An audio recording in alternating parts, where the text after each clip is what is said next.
All right, so move on to the next segment. I'll be sharing my thoughts on the latest boxing news happening right now in the sport of boxing. So I'll be going over champions that have been stripped of their titles, going over future fights that are lined up for 2026, and a future fight that we can see at the heavyweight division in the calendar year 2026. So we'll start off with champions. Terence Crawford has been stripped of his WBC Super Middleweight Championship. He is no longer undisputed at 168, thanks to the WBC stripping Crawford last week in the sport of boxing. So my thoughts on Terence Crawford being stripped of his WBC Super Middleweight title. Honestly, I'm glad that Terence Crawford stuck it to the WBC. It does not make sense that the WBC is pocket watching Terence Crawford, how much money that he made against Canelo Alvarez. He made $50 million or more. Yeah, that's great for Terence Crawford, but why the hell is the WBC pocket watching Crawford and forcing him to pay $300K to hold the WBC title? Now, yes, in the sport of boxing, all champions must pay a percentage of their earnings, 3% of their earnings, to be a world champion. I think that's ridiculous. I think that's absurd. And if I was a professional boxer, I would not pay to be a world champion. You bust your ass year in and year out, climbing up the ranks, and you finally become a world champion. You got to pay these sanctioned body fees to be a world champion. The hell with that. And Terence Crawford truthfully cooked the WBC, because the Ring Magazine title is not only free, but you get that title for beating the best fighter that division has to offer. And he did that 3 times in his boxing career to be a 3-time undisputed champion, the first ever undisputed male fighter in boxing history. So the fact that Terence Crawford just stuck it to the WBC makes sense. Where is this money going to these sanctioned bodies when boxers pay to be world champions? Fighters have been telling you guys for a very long time. Why you guys think Floyd Mayweather never became undisputed in his boxing career? It's because he didn't want to pay all these sanctioned body fees. 3% per title, that's costly of your earnings. Why you guys think, whether you like or hate Gervonta Davis, why he never gave a damn about the belt? Paying 3% or more for several titles doesn't make sense to a prize fighter that is a cash cow in the sport. Hell, even Earl Spence even spoke up and said it during the build-up between himself and Terence Crawford at welterweight. He said, holding 3 out of 4 titles, where is this money going? Where is the sanction fees going? Who is it benefiting? You guys tell me.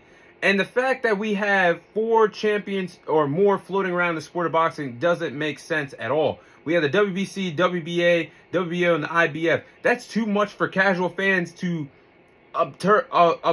obtain this type of information. The fact that we have interim titles, continental titles, too many fucking titles floating around the sport of boxing, to the fact that not only casuals can keep up, but it hurts people trying to invest into the sport of boxing, because people are trying to figure out which championships mean something, which championships are significant compared to others, who is the real champion. And it's hard when you're not undisputed to find out who the real champion is. And I've been saying for a long time that the boxing should have followed in a similar suit of what the UFC has done, having 1 champion per division, because there should not be 4 or 5 champions per division. In my opinion, in the sport of boxing, is too complicated. Eventually, I think all 4 sanctioned bodies should come together and have 1 world champion per division. Now, will it happen? Probably not, because it's never been done. But it just makes more logical sense to have that done in the sport of boxing. And I think it's really childish, and I think it's not the best opinion to have these boxers pay sanctioned fees to these sanctioned bodies. Because truthfully, where is the money going? Yeah, the WBC could say, yeah, it's going to retired boxers to help them out. Where's the proof in that? Where is the proof in that? I've never seen that as a boxing fan. I've never seen the proof of that. I just think it's silly that these fighters are paying. Can you imagine what you got to pay if you're undisputed to keep all 4 belts? I just think that's really silly in the sport of boxing. I don't blame Terence Crawford for standing up for himself and not paying that $300K to be a world champion, especially for everything that he's accomplished in the sport of boxing. So that's my standpoint on that. Next, you have Shakur Stevenson versus Teofimo Lopez. Now, I think this is going to be a fun fight to kick off 2026 with Shakur Stevenson and Teofimo Lopez now official for the calendar year 2026 to kick off the year in January. And who wouldn't like this fight? It's 2 fighters in the prime of their careers fighting to prove who the hell the best is of this era of fighters that have came from this era of Shakur Stevenson, Teofimo Lopez, Devin Haney, Gervonta Davis, Ryan Garcia, etc.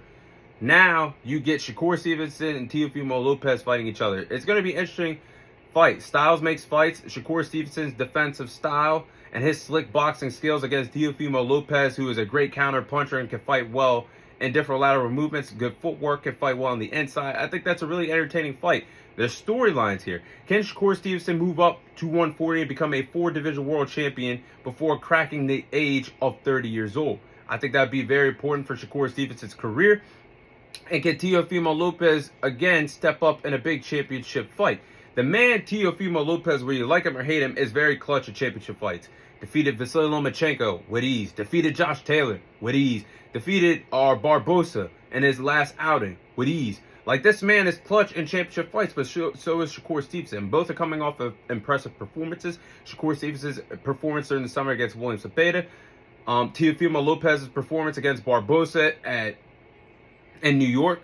Like, this is going to be a great fight to kick off the calendar year 2026 between some of the best fighters in the sport of boxing. And I definitely think the winner of this fight is going to be elevated on the top 10 men's pound-for-pound list in the sport of boxing. Next, Alexander Usyk's next fight. So, as we know, Alexander Usyk is no longer undisputed at heavyweight because he was stripped of the WBO title and no longer undisputed. But he is offering to fight Deontay Wilder next. So, my thoughts on this fight, honestly, honestly, I think this is a fun fight between Alexander Usyk and Deontay Wilder. Now, to some, why would Alexander Usyk fight this version of Deontay Wilder? Well, it's a low risk or a high risk, low reward to some. But Alexander Usyk has already cleared out majority of the heavyweight division. He's 7-0 at this division, being a natural born cruiserweight, moving up to heavyweight, being a 2-time undisputed champion at this heavyweight division. He can really do what the hell he wants. He's defeated Anthony Joshua twice, defeated Tyson Fury twice, defeated Daniel Dubois twice. He can do whatever the hell he wants at heavyweight. He's still a unified champion holding 3 out of the 4 prestigious titles.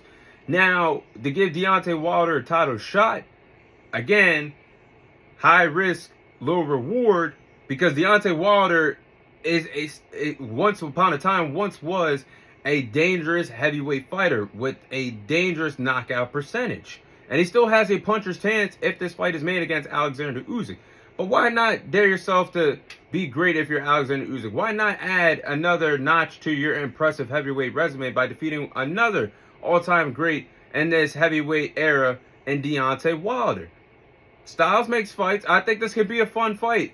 And if Deontay Wilder could somewhat tap into the old Deontay Wilder of old, it could be not a 50-50 fight, but it could be a closer competitive fight than a lot of fans think it could be. So I wouldn't be mad if we saw this next at heavyweight, one of the biggest heavyweight fights in the calendar year 2026. In my perfect world, I'd rather see Joshua fight Wilder or Joshua fight Fury as one of the next fights at heavyweight. But honestly, Alexander Usyk really doesn't have many big fights left in his boxing career. Probably only has 2 fights left. So if he wants it, Wilder wants it, why the hell not?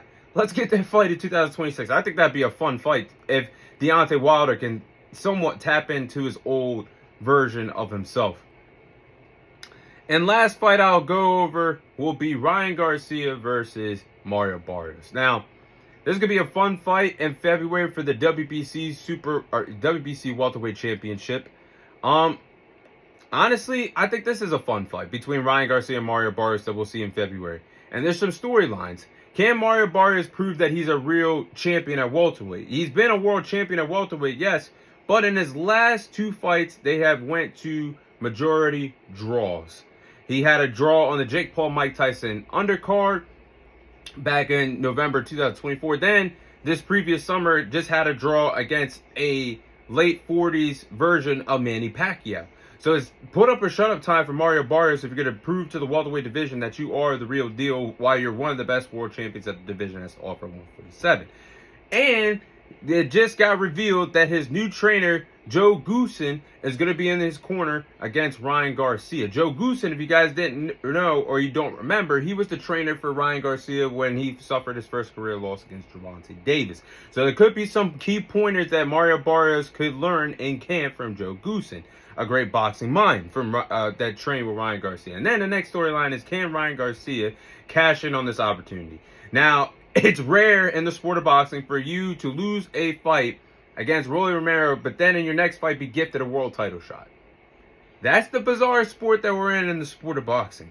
But he is going after his first world championship in his boxing career. So can he cash in on this opportunity against Mario Barrios? Styles makes fights. I think both fighters are explosive. I think both fighters pack a punch, powerful punchers. And I think each fighter has a puncher's chance of getting a knockout victory. Can Mario Barrios outbox Ryan Garcia? Can Ryan Garcia outbox Mario Barrios? I think this is going to be a really fun fight. A lot of answers going to be told to us in February when these two respective fighters fight. But those are my thoughts on the latest boxing news taking place right now in the sport of boxing.